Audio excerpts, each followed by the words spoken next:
There was a moment, a single shattering moment, when the most powerful military machine in modern history began to crack from the inside. It did not crack because of enemy shells or Allied bombers, though those came in abundance.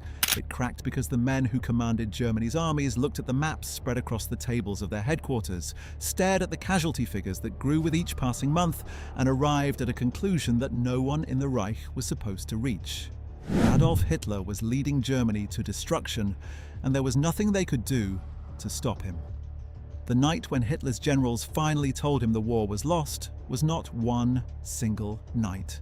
It came in stages, brutal, desperate, sometimes fatal stages, spread across years of catastrophic campaigns, monumental retreats, and a Führer who always refused, to accept what was plainly obvious to any professional soldier who glanced at a map. This is the story of those men. The generals and field marshals who stood in Hitler's map rooms and war conferences, who watched him pound the tables and scream at subordinates, who endured his volcanic rages when the news from the front turned bad, and who eventually, one by one, in their own ways, at their own cost, tried to make him understand that the war was lost. Some did it quietly, through formal channels, requesting permission to withdraw when he ordered them to stand fast. Others did it dramatically, in face-to-face confrontations that shook the walls of the Führerhauptquartier, Hitler's sprawling field headquarters in the East Prussian forests. A few paid with their commands, their careers, and sometimes their lives. And the tragedy at the heart of all of it is that they were right. Every general who tried to tell Hitler the truth was right. Every field marshal who recommended a strategic withdrawal. Every chief of staff who submitted a memorandum warning of catastrophe, every corps commander who requested permission to fall back before his men were encircled.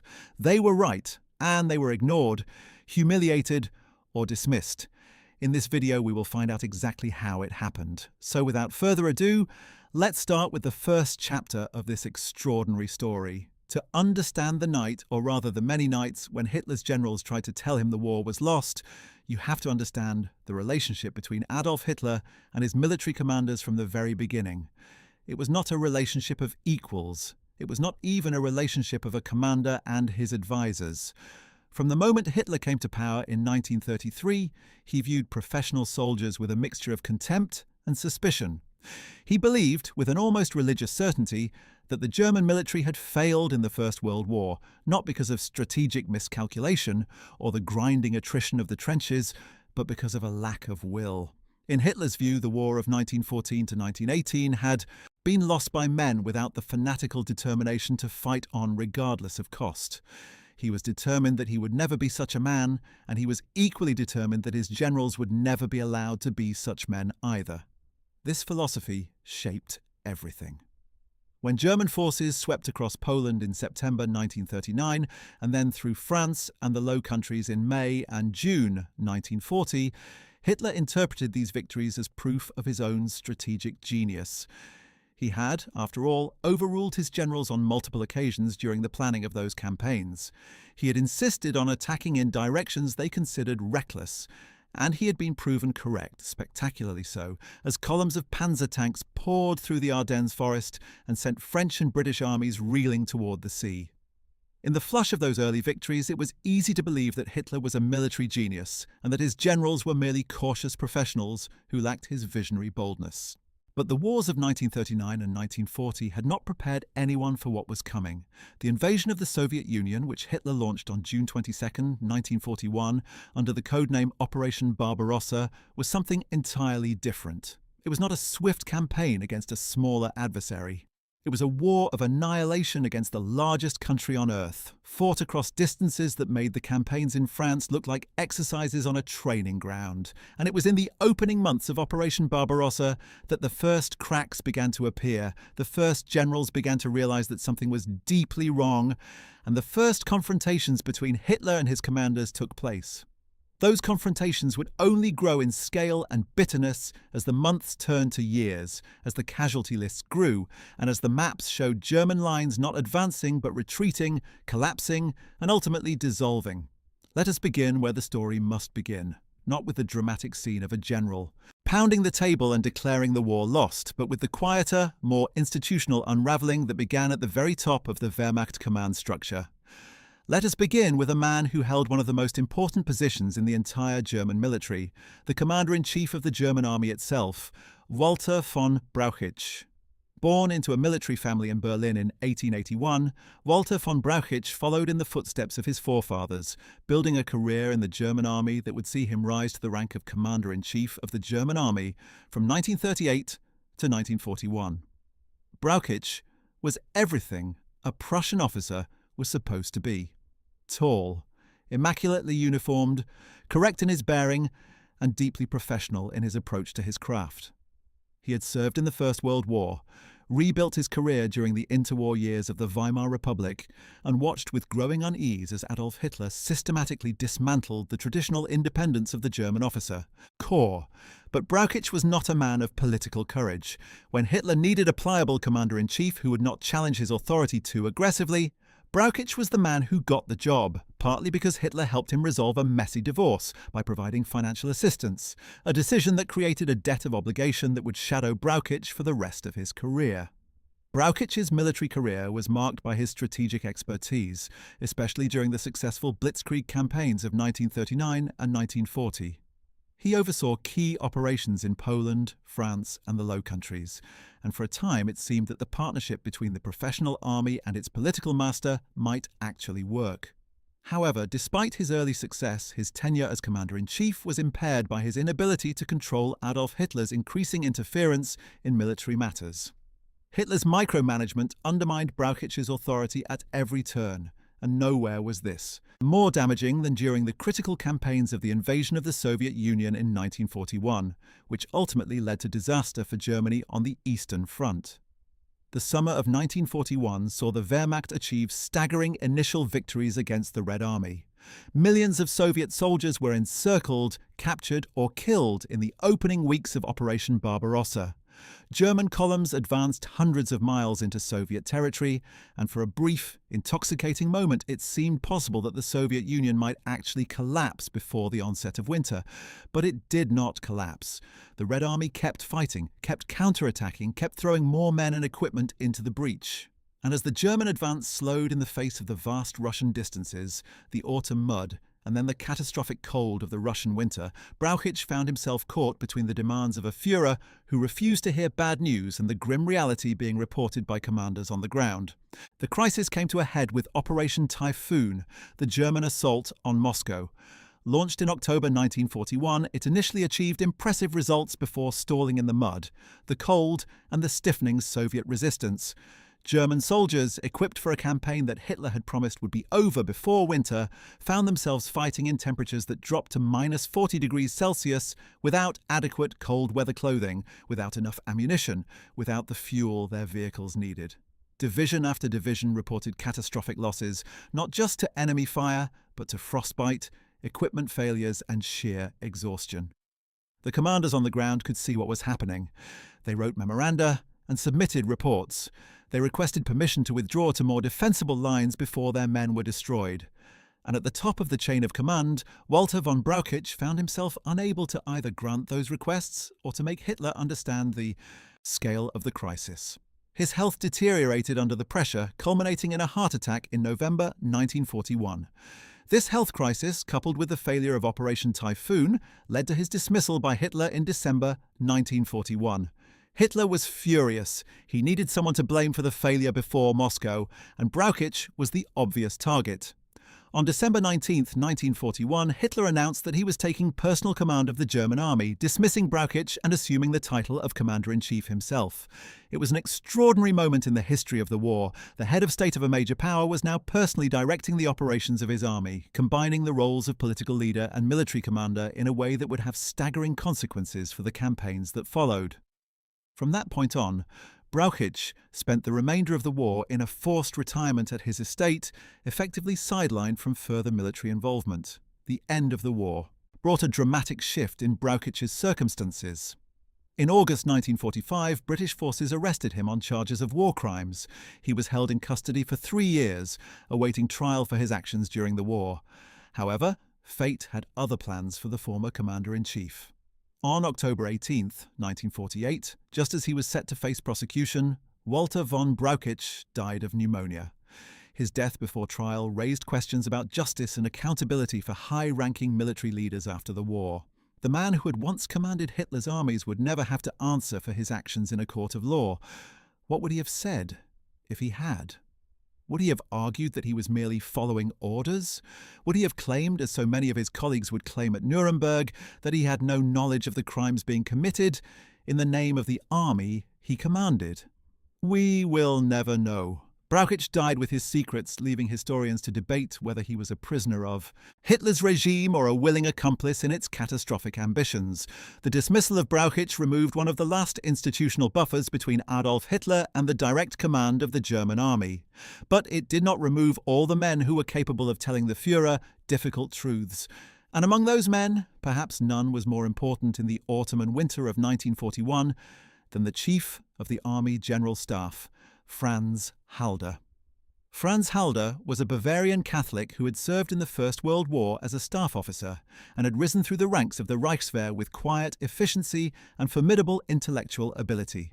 He was not a soldier in the romantic tradition of the cavalry charge or the dramatic advance. He was a staff officer, a planner, a man who understood the relationship between logistics and strategy, between what an army needed and what an army could actually do. He wore round spectacles that gave him the look of a somewhat severe schoolmaster and, in a sense, that is what he was, the schoolmaster of the German army's operational planning, the man who translated Hitler's grand ambitions into the detailed orders that divisions and corps received. Halder had actually been involved in planning a coup against Hitler in 1938, when it seemed that the Führer's aggressive foreign policy would lead Germany into a catastrophic war against France and Britain before the Wehrmacht was ready. But the coup never materialized because Hitler kept winning through bluff and diplomacy without firing a shot. And by the time war actually came in 1939, the moment for the conspirators had passed. What made Halder remarkable in the context of this story was the meticulous diary he kept throughout the war. In his careful, precise handwriting, Halder documented his daily meetings with Hitler, his conversations with commanders, his own assessments of the military situation. It is one of the most extraordinary documents of the Second World War because it shows in real time the growing alarm of a senior professional soldier watching a military catastrophe unfold.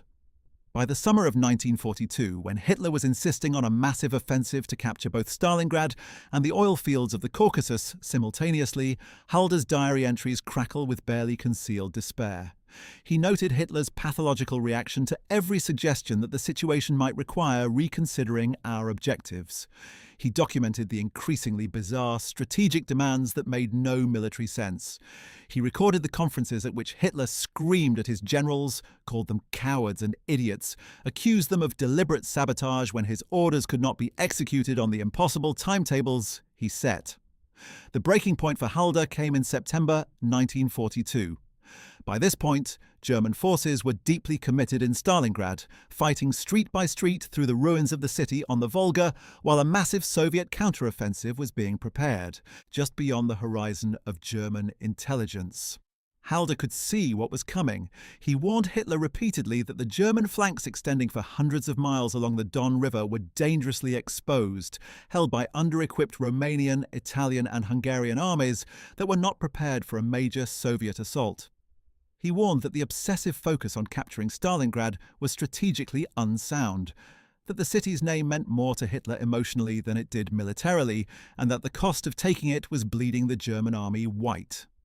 Hitler did not want to hear any of this. When Halder continued to press his concerns in a conference on September 24, 1942, Hitler exploded in fury. He accused Halder of being defeatist. He raged that the professional officer corps lacked the National Socialist spirit required to win the war. And 4 days later, on September 24, 1942, he dismissed Halder from his position as Chief of the Army General Staff. Halder would later write that his dismissal was a turning point, not just in his own career, but in the course of the war itself. With Halder gone, one of the last senior officers who was willing to tell Hitler unpleasant truths was removed from the equation. His replacement, General Kurt Zeitzler, was a younger, more energetic officer who initially seemed to promise a more vigorous approach, but who would ultimately find himself as helpless before Hitler's stubbornness as everyone else had been. Halder himself survived the war, was arrested after the July 20th, 1944 assassination attempt on Hitler when the Gestapo discovered his old conspiracy connections and spent time in Dachau concentration camp. He was liberated by Allied forces in May 1945 and spent the post-war years working with the United States Army Historical Division, writing analyses of the campaigns he had helped to plan.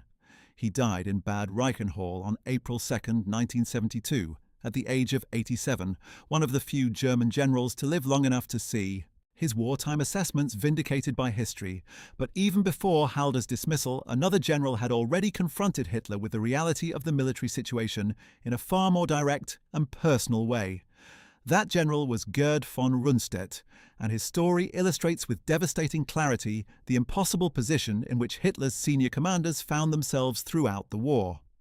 Field Marshal Gerd von Rundstedt was, in many ways, the archetypal Prussian officer, aristocratic, supremely professional, capable of withering contempt for those he considered his inferiors in military knowledge, and almost entirely indifferent to politics. He had started his career serving as a staff officer during World War I and had continued his service during the interwar period, reaching the rank of Colonel General before retiring in 1938. When World War II began, he was called back to duty to lead the Army Group South during the Polish invasion. He was one of the key commanders of the stunning French campaign in 1940, and his forces played a central role in the opening phases of Operation Barbarossa. In the summer of 1941, he commanded Army Group South as it drove deep into Ukraine, achieving spectacular encirclements and capturing hundreds of thousands of Soviet prisoners. But the brutal Russian winter of 1941 brought crisis across the entire Eastern Front, and in December of that year, Rundstedt made a decision that Hitler would not forgive. His forces had captured the city of Rostov-on-Don, but holding it proved impossible in the face of Soviet counterattacks. With his troops exhausted and frostbitten, his supply lines stretched to breaking point, Rundstedt made the militarily sound decision to withdraw to more defensible positions along the Mias River. Hitler was furious. In his worldview, any withdrawal, however tactically justified, was a sign of weakness and defeatism. He ordered Rundstedt to stand fast and retake Rostov immediately. Rundstedt responded with a bluntness that shocked even those who knew him. He told Hitler that the order was impossible, that to attempt to execute it would cost the lives of thousands of men for no strategic gain, and that if Hitler insisted on it, he should find another commander to carry it out. Hitler accepted the implied resignation and briefly removed Rundstedt from command. Rundstedt was reinstated as the Western Commander-in-Chief in 1942, placed in charge of the defences of Western Europe. And it was in this role, in the fateful summer of 1944, that his most famous confrontation with Hitler took place. As the Allies landed in Normandy on June 6, 1944, von Rundstedt and Rommel were assigned to contain the situation. They quickly realized the scale of what they were facing. The Allied forces were not merely a raiding party or a limited operation. They were the long-awaited Second Front, supported by overwhelming air power and naval artillery, backed by the industrial might of the United States, and the determined fighting spirit of British and American soldiers who knew they were fighting for the liberation of Europe. However, von Rundstedt soon realized the futility of their efforts and started advocating for peace. Following a failed counterattack near Caen on July 1, 1944, Rundstedt received a call from Field Marshal Wilhelm Keitel, the head of the German armed forces, who asked desperately for a solution to the deteriorating situation in Normandy. In response, Rundstedt famously retorted with 4 words that captured the hopeless reality of the German position. "Make peace, you fools! What else can you do?" These words, spoken in exasperation to one of the most senior figures in the German military hierarchy, were not merely a soldier's frustration. They were the verdict of one of Germany's greatest professional commanders on the strategic situation of the Third Reich in the summer of 1944. The war was lost. The Western Allies had established themselves in France. The Red Army was advancing from the east. Germany's industrial capacity was being systematically destroyed by Allied bombing. Its allies were collapsing or switching sides. And Hitler's response to all of this was to demand more attacks, more sacrifices, more fanatical resistance from men who had already given everything they had. Rundstedt's remark led to his immediate removal from command the following day. He was once again recalled as the Commander-in-Chief in the West in September, a position he held until Hitler dismissed him finally in March 1945. On May 1st, 1945, the day after Hitler's suicide in Berlin, the troops from the 36th Infantry Division made him a prisoner of war. During his interrogation, he suffered a heart attack.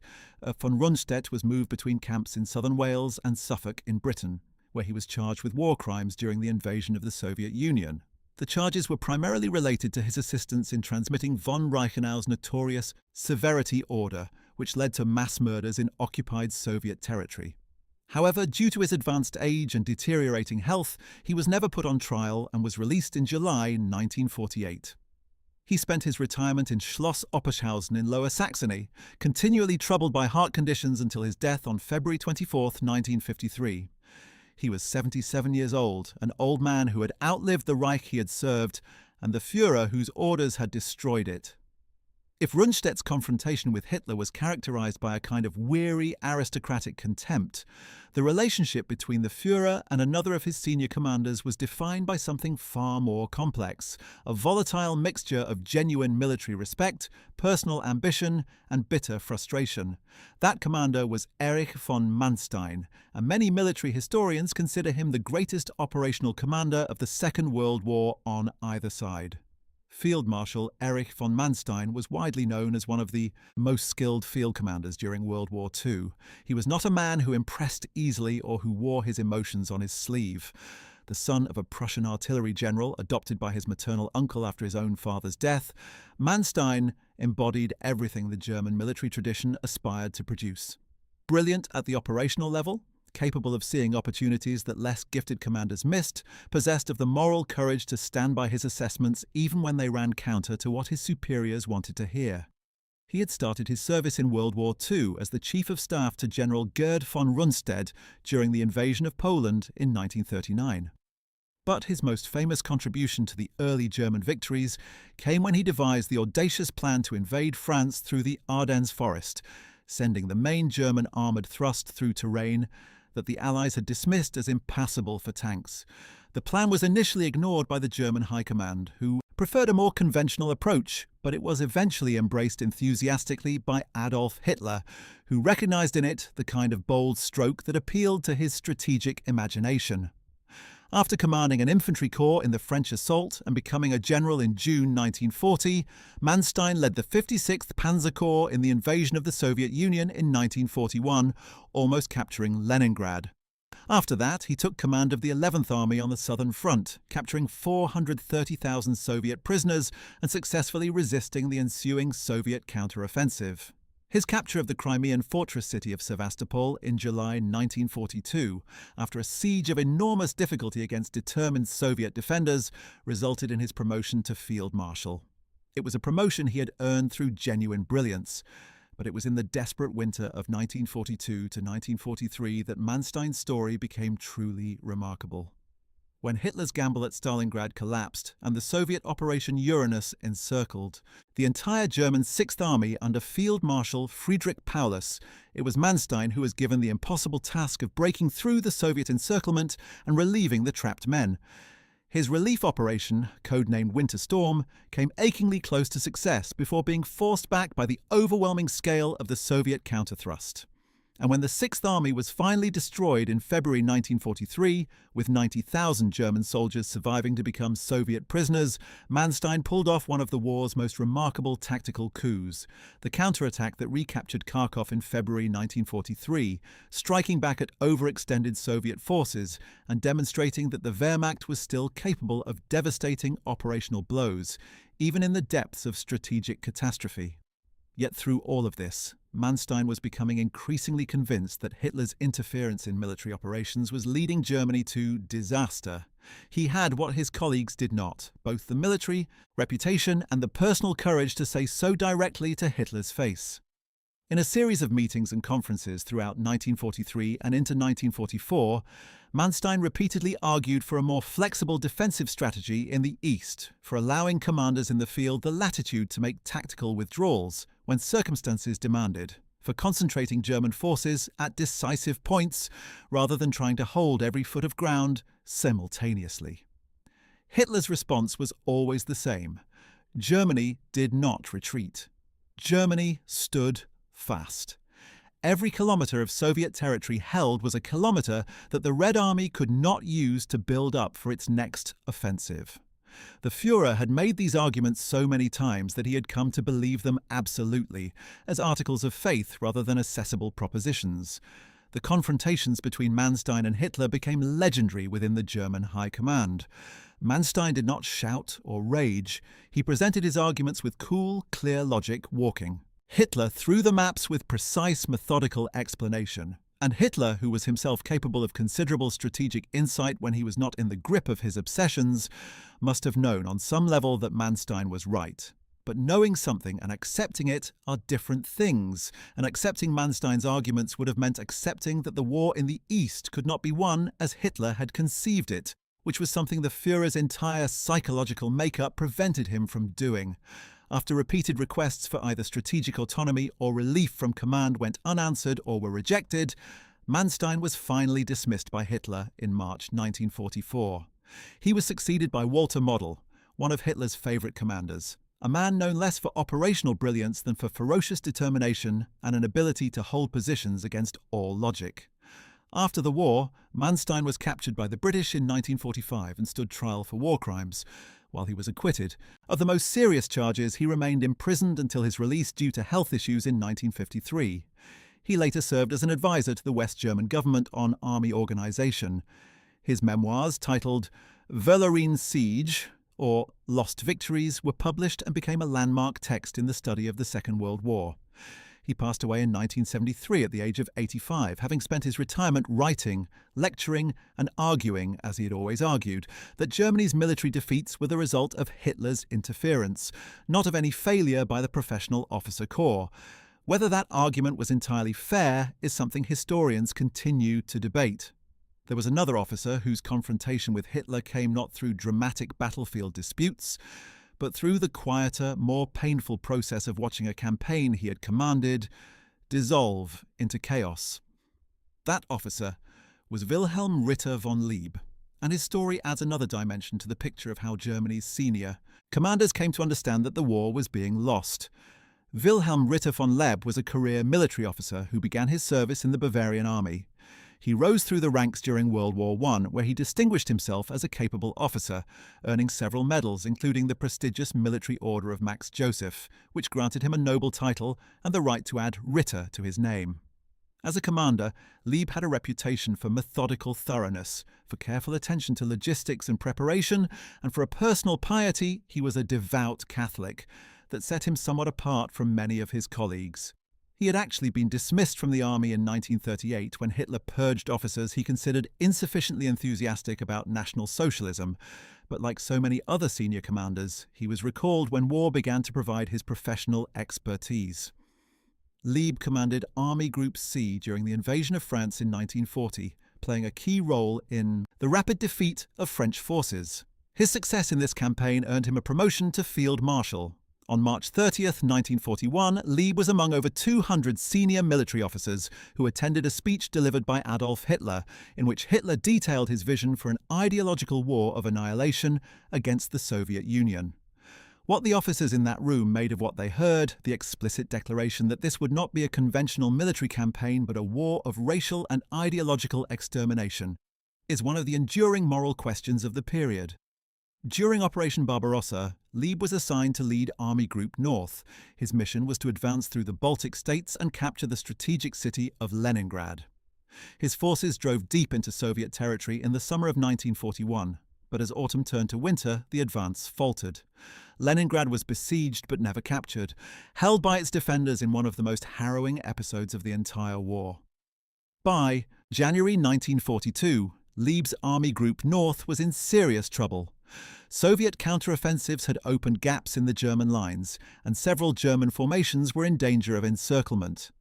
On January 15, 1942, Lieb requested that Hitler either grant him autonomy in his command, the freedom to withdraw to more defensible lines and conserve his forces for a renewed offensive in spring, or relieve him of his duties. It was a formal, professionally worded request, but its meaning was unmistakable. Under the current conditions, with Hitler dictating tactical decisions from East Prussia that contradicted the reality on the ground, effective command was impossible. Hitler chose to relieve him and Küchler took over as commander of Army Group North. Lieb was never given another command by Hitler. He had, in the quiet language of a professional soldier, told Hitler that the war could not be conducted as Hitler insisted on conducting it. And Hitler's response was to remove him from the equation. Lieb was tried after the war in the High Command trial, despite serious allegations regarding his forces' involvement in the murder of civilians in occupied Soviet territory and his transmission of the Barbarossa Decree, which authorized the killing of Soviet political commissars and harsh treatment of prisoners of war. His trial resulted in a surprisingly lenient sentence. His defense attorney portrayed him as a humane soldier who had not issued or transmitted criminal orders personally, arguing that the actions of his troops were a result of battle conditions and military necessity. The court convicted Lieb of transmitting the Barbarossa Decree and its criminal application by subordinate units. However, he received only a 3-year imprisonment sentence, which was effectively time served. It's worth noting that despite his light sentence, Lieb had received substantial financial benefits from the Nazi regime, including secret gifts of 250,000 Reichsmarks and an estate valued at 660,000 Reichsmarks, indicating a level of complicity and reward for his loyalty that sat uneasily with his subsequent self-portrayal as a reluctant participant in Hitler's wars. After Lieb was released, he went back to his estate in Hohenschwangau, Bavaria, and passed away following a heart attack in 1956. Georg von Küchler, who had replaced Lieb as commander of Army Group North, would himself eventually become another example of the impossible position in which Hitler placed his field commanders. Küchler's military career had begun early, as he joined the German army in 1900. Rising through the ranks, he gained experience during World War I and continued his service during the interwar years, where he specialized in artillery. He had commanded the 18th Army during the invasion of France, and his role in the invasion of the Soviet Union saw him eventually elevated to the rank of Field Marshal in 1942. By early 1944, however, with the Red Army making massive advances along the entire Eastern Front, Küchler found himself in the same predicament that had destroyed Lieb, facing an impossible strategic situation while Hitler refused to allow any meaningful tactical flexibility. His requests to withdraw and consolidate his lines were consistently denied. When his forces suffered serious reverses as a result of being held in indefensible positions, Hitler relieved him of command in January 1944. The pattern was becoming grimly familiar. Commanders who reported reality were replaced by commanders who reported hope. At the end of the war, Küchler was arrested by the American army. Unlike some of his counterparts, Küchler faced the consequences of his actions in court. In the High Command trial, he stood accused of war crimes and crimes against humanity committed in the Soviet Union. The trial revealed the extent of his involvement in atrocities, including the murder of mentally disabled individuals in occupied territories. During the proceedings, Küchler admitted to the harsh conditions in prisoner-of-war camps, but attributed them primarily to winter conditions, which he described as an act of God. He also claimed that the army exaggerated prisoner-of-war mortality rates to receive more supplies. Despite these attempts to mitigate his responsibility, the court found him guilty. Küchler's conviction resulted in a 20-year prison sentence. However, his time behind bars was shortened when his sentence was reviewed and reduced to 12 years in 1951. In February 1953, Küchler was released from prison, having served less than a decade for his crimes. He went on to live with his wife in the Garmisch region and passed away in Garmisch-Partenkirchen on May 25, 1968. He was 87 years old. As the disasters of 1941 and early 1942 revealed the fatal flaws in Hitler's method of command, another theatre was also producing its share of impossible situations and its own set of commanders who would eventually come to understand and be unable to communicate that the war was being lost. In North Africa, a general known throughout the world as the Desert Fox was learning the same bitter lessons that his colleagues were absorbing on the Eastern Front. Erwin Rommel had built a reputation that transcended the normal boundaries of military fame. He was admired not just in Germany but by his enemies, by the Allied commanders who faced him across the sands of Libya and Egypt, by the soldiers on both sides who heard his name and felt the particular mixture of respect and unease that genuine battlefield genius inspires. He had fought in the First World War with extraordinary personal bravery, winning Germany's highest military decoration, the Pour le Mérite, for his capture of thousands of Italian prisoners at Caporetto in 1917, with a force a fraction of the size of those he defeated. In the Second World War, he had commanded the 7th Panzer Division during the French campaign, with such speed and aggression that his men called it the Ghost Division because it moved so fast that even German headquarters sometimes lost track of where it was. And then he had gone to North Africa, where he had transformed what was supposed to be a minor holding operation into the most dramatic campaign of the war's middle years. In North Africa, Rommel understood something that his colleagues on the Eastern Front were learning in Blood and Catastrophe: the relationship between supply and strategy. The Desert Fox knew that his Africa cause, however brilliantly led and however bravely fought, was dependent on a supply line that ran across the Mediterranean Sea, a sea controlled by the British Royal Navy and subject to the relentless attention of the Royal Air Force. Every tank, every shell, every litre of fuel that his forces needed had to come by ship from Italy, and an increasing proportion of those ships were being sunk before they arrived. By the second half of 1942, as his forces pushed deep into Egypt in their most spectacular advance, Rommel was already aware that the logistical situation was becoming critical. He wrote urgent memoranda to Rome and Berlin, explaining in clear and unambiguous terms that without massive reinforcement of supplies and men, his position was unsustainable. The response from Hitler's headquarters was essentially: be more aggressive, attack faster, trust in the will to victory. The turning point came at El Alamein in October 1942, when British forces under General Bernard Montgomery, massively reinforced and supplied through a supply line that did not need to cross a submarine-infested sea, launched the offensive that would drive the Axis out of North Africa entirely. Rommel was actually in Germany receiving medical treatment when the offensive began, and he rushed back to take command. But even his tactical genius could not overcome the fundamental reality of the situation. He had fewer than 200 operational tanks against more than 1,000 on the Allied side. He had fuel for a few days of fighting. His men, however brave, were exhausted from months of relentless desert warfare. In this moment of crisis, Rommel did something that illustrated exactly how the relationship between Hitler and his generals worked. He requested permission to withdraw. He explained, in terms that were clear and militarily impeccable, that to stand and fight was not brave but suicidal, that a fighting withdrawal would preserve his forces to fight another day. Hitler's response was delivered in the form of a personal order: victory or death. No retreat was to be permitted. German soldiers were to stand their ground, and Rommel, who was not a man given to conventional submission, initially obeyed the order, at the cost of men and equipment that could never be replaced. He then did what few German commanders dared to do. He disobeyed. When the situation became absolutely critical and continued resistance meant annihilation rather than defeat, Rommel ordered the withdrawal that military common sense had demanded days earlier. He knew he was defying a direct order from the Führer. He did it anyway because whatever his other qualities and failings, Rommel was not willing to watch his men be slaughtered for a symbolic gesture.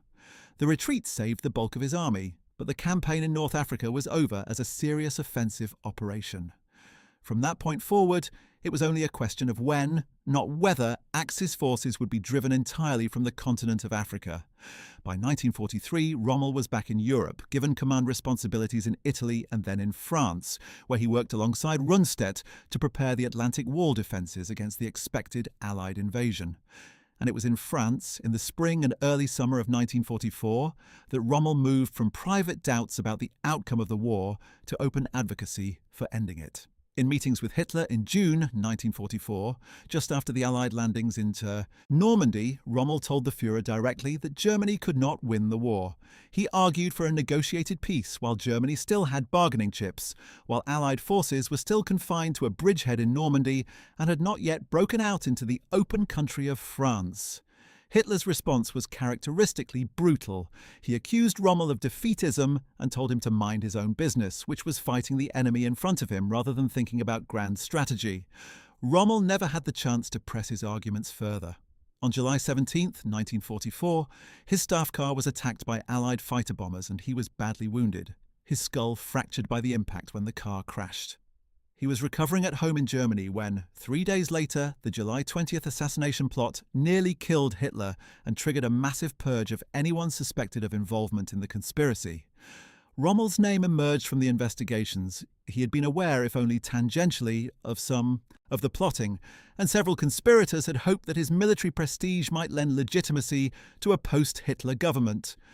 The evidence against him was circumstantial at best, but in the atmosphere of paranoid revenge that gripped the Führerhauptquartier in the weeks after the bomb plot, circumstantial evidence was enough.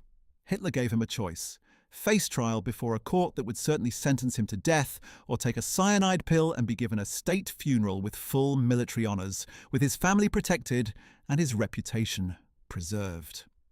On October 14, 1944, Erwin Rommel chose the poison, dying in a German staff car on a road outside his home in Herrlingen. He was 52 years old. Germany's most famous soldier died at the hands of the regime he had served, murdered for having the courage to say what every intelligent person in Germany already knew. Meanwhile, in the rubble of Stalingrad, the most catastrophic single defeat in German military history was playing out in all its horror, and at the centre of that catastrophe was a man whose own confrontation with Hitler's impossible demands would become one of the war's most debated episodes. That man was Friedrich Paulus. Friedrich Paulus was an officer of the Prussian tradition, methodical, disciplined, deeply versed in staff work, and by 1942 the commander of the German Sixth Army, one of the most powerful formations in the entire Wehrmacht.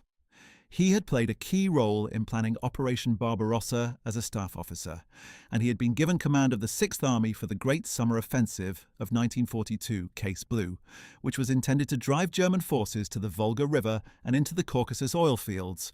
The plan was characteristically audacious, two massive thrusts striking simultaneously toward different objectives hundreds of miles apart, sustained by a logistics system that was already under severe strain. Military professionals who examined it could see the dangers. The flanks of both advancing groups would be impossibly exposed, but when German forces began their advance in late June 1942, achieving dramatic initial successes, such concerns seemed almost beside the point. Paulus's Sixth Army drove towards Stalingrad, the great industrial city on the Volga that bore Stalin's name and therefore attracted Adolf Hitler's obsessive attention out of all proportion to its actual strategic importance. By September 1942, German forces had reached the outskirts of the city and begun what would become one of the most savage and prolonged urban battles in military history. Street by street, building by building, room by room, German and Soviet soldiers fought in the ruins of factories, apartment blocks and railway yards in a battle of attrition that was consuming the fighting strength of the Sixth Army at a rate that no offensive could sustain indefinitely. Paulus sent reports and assessments to Hitler's headquarters that described the true nature of the battle. Not a final push to victory, but an endless meat grinder in which German tactical superiority was gradually being negated by the very nature of the urban terrain.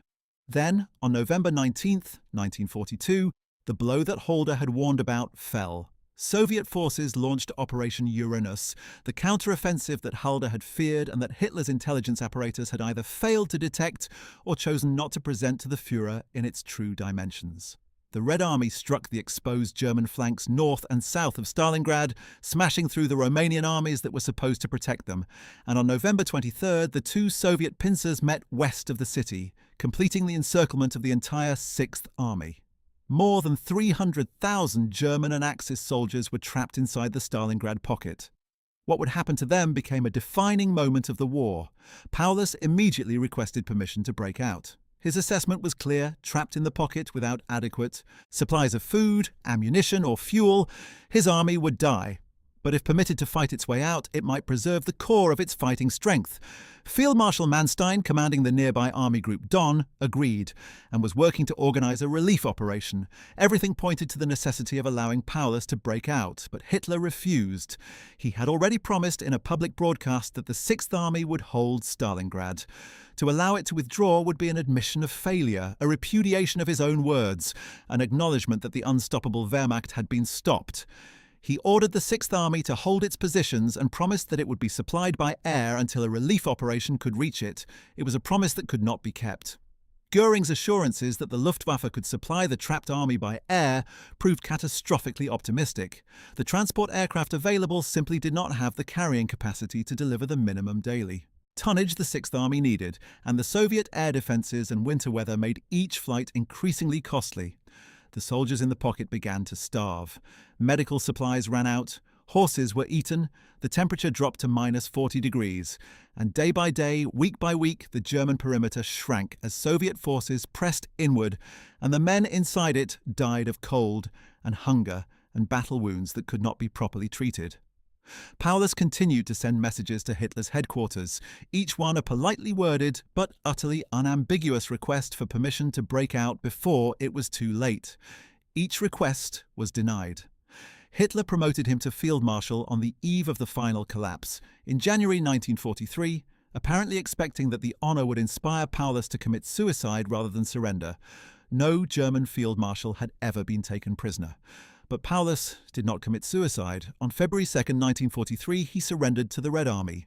When he was captured, a German staff officer who saw him described a man who had aged decades in the 3 months since the encirclement. Hollow-cheeked, barely able to walk, his uniform hanging on a body wasted by cold and hunger.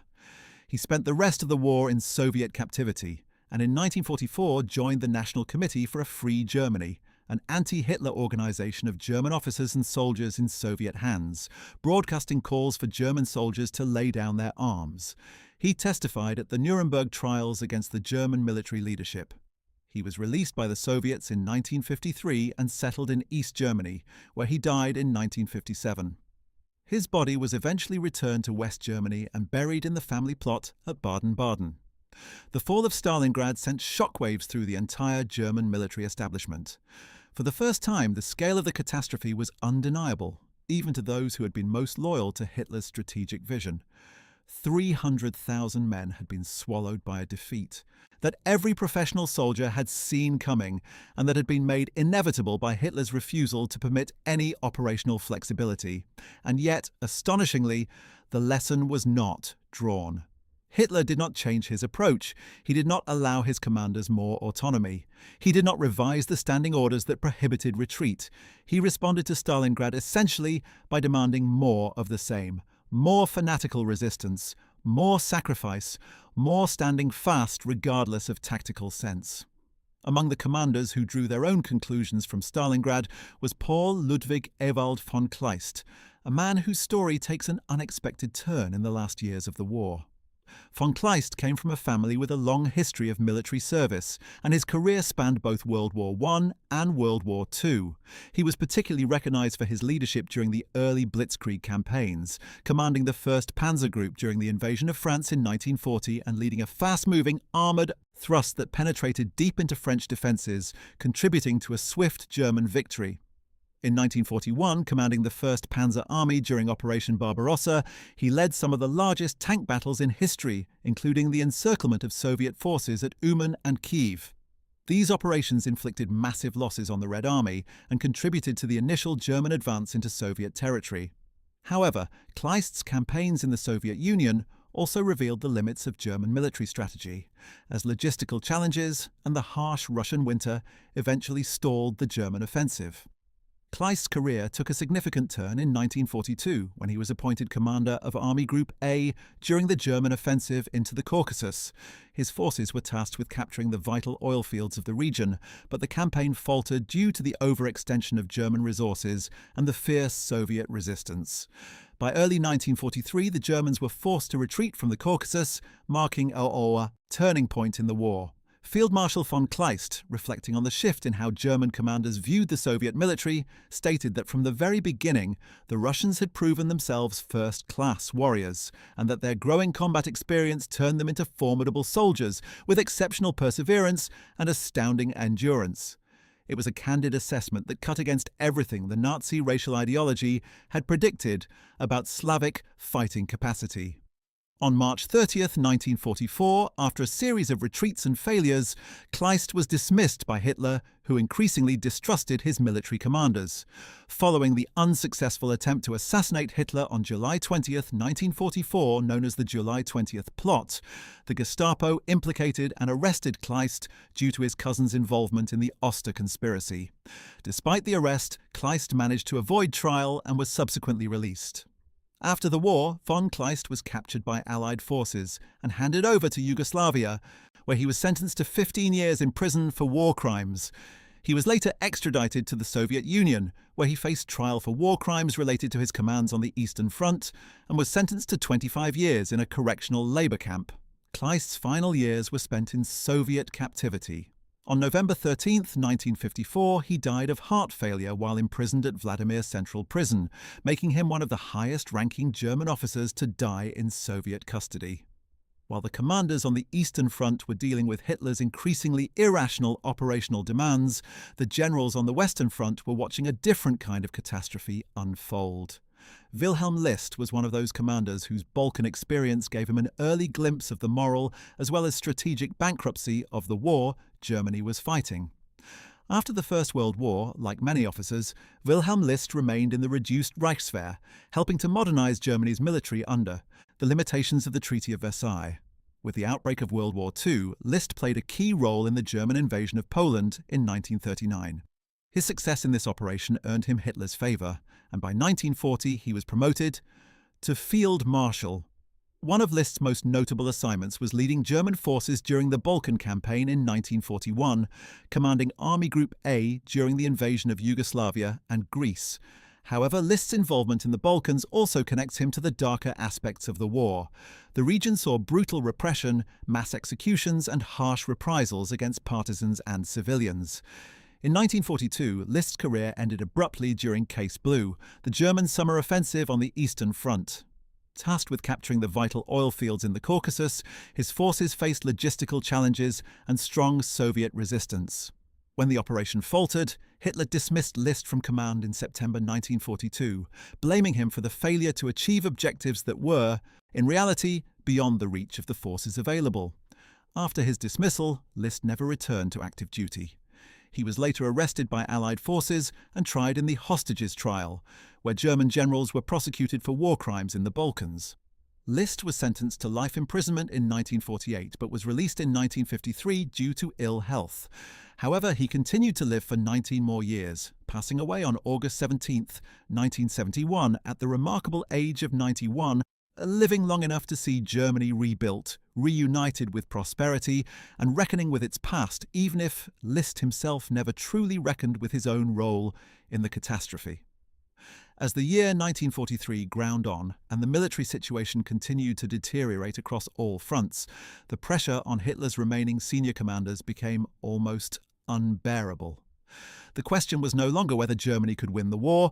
Most honest professional soldiers knew by now that it could not, but whether any of them had the courage, the authority, or the means to make Hitler understand that and change course before the destruction became total.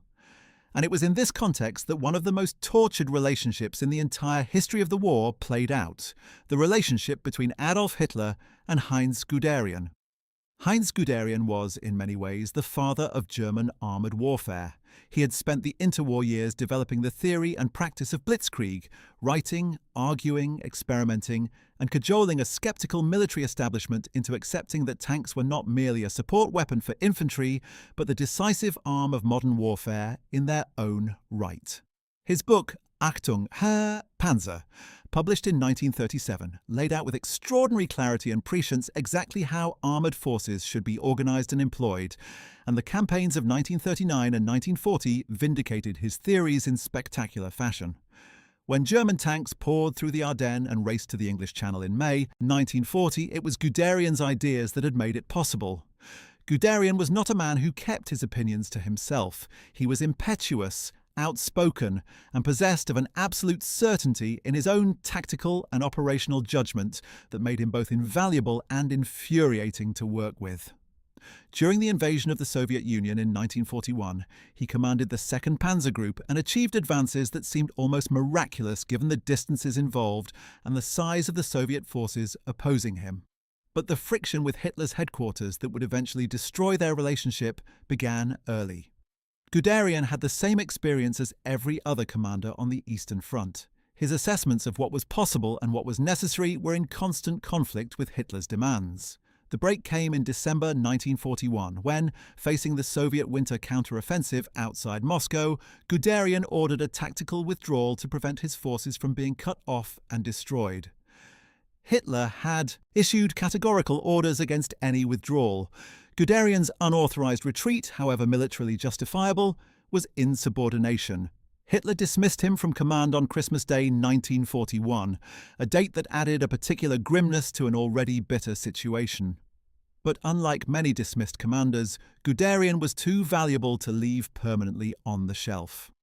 In February 1943, following the Stalingrad disaster, Hitler recalled him and eventually appointed him Inspector General of Armoured Troops.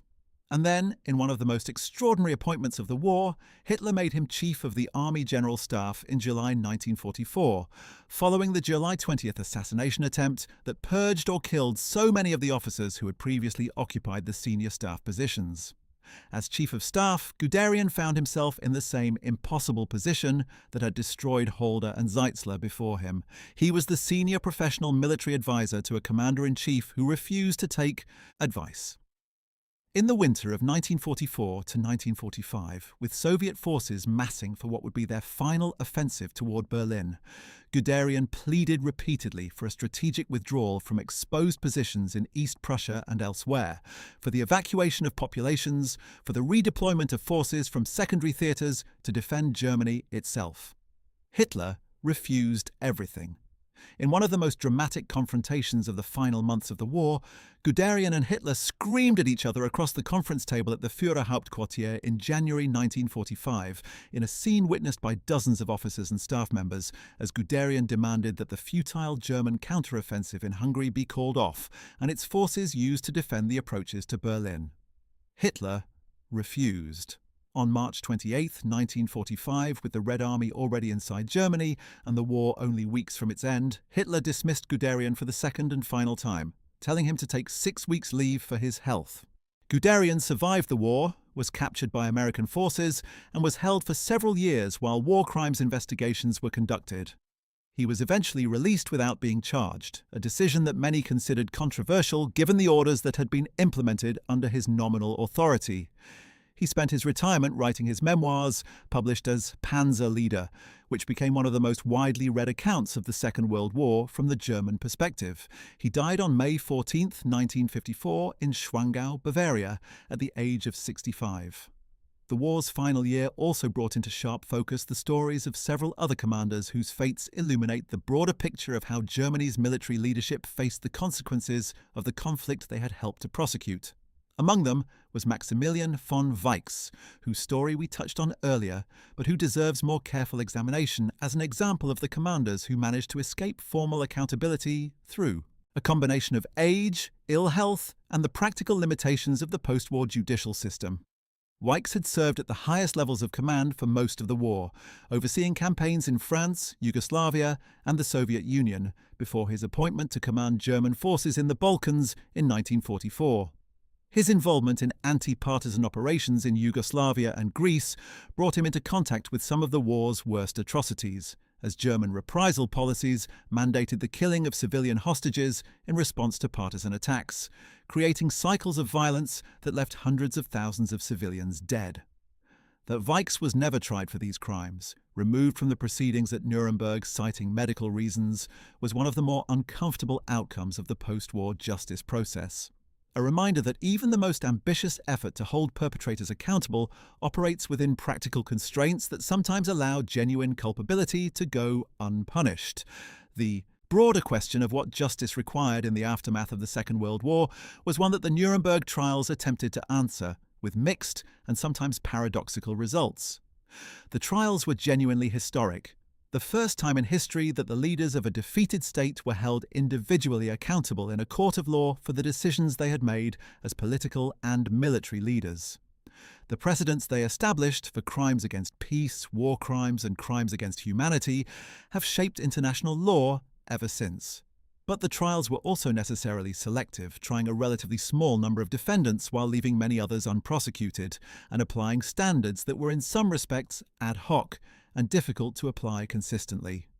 The German generals who were tried faced some of the same defences that their political superiors had used, that they were following orders, that they did not know the full extent of the crimes being committed, that military necessity justified harsh measures in the field. Some of these defences succeeded, others failed. The overall result was a justice that was real but incomplete, that punished some and let others escape, that established important principles while leaving important questions unresolved. The question of who could actually reach Hitler with the truth of the military situation was one that haunted the German officer corps throughout the middle and later years of the war. Some generals tried personal appeals, flying to Rastenburg or wherever the Führerhauptquartier happened to be located, standing before the Führer and making their case as clearly and professionally as they could. Others worked through intermediaries, hoping that someone with Hitler's ear could convey the realities of the front in terms that he might accept. And some, facing the impossibility of the situation, simply did what soldiers do. They continued to do their jobs as well as they could, sending men into battles they knew were lost, holding positions they knew would eventually fall, following orders that they knew would lead to catastrophe. Because the alternative, disobedience, conspiracy, or simply stopping, seemed to carry consequences even more terrible than compliance.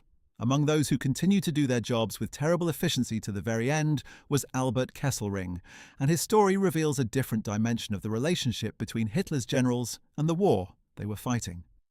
Unlike many of his colleagues on the Eastern Front, Kesselring operated in the Mediterranean theatre, where the scale of operations was smaller, but the strategic situation was in many ways equally hopeless.